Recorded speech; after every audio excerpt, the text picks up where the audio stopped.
कमजोर कई मझली से गेहूं न कटाई मझली से गेहूं न कटाई हाल ही के पियाला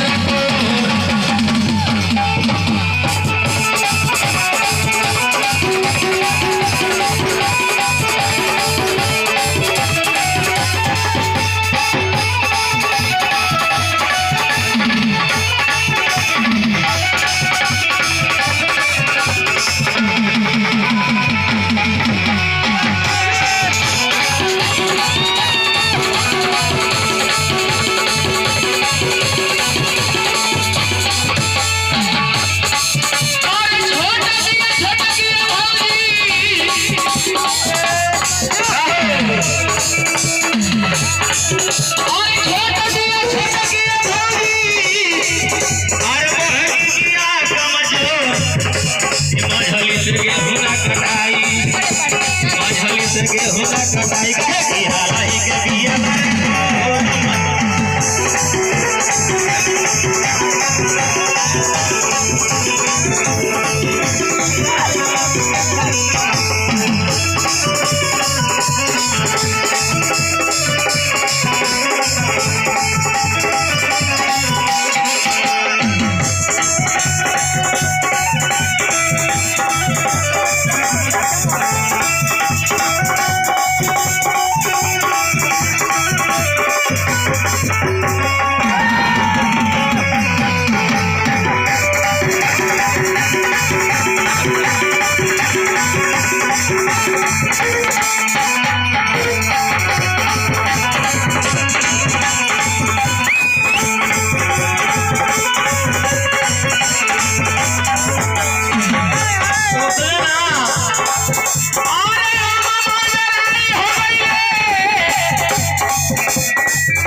और दूसरे ला भवारा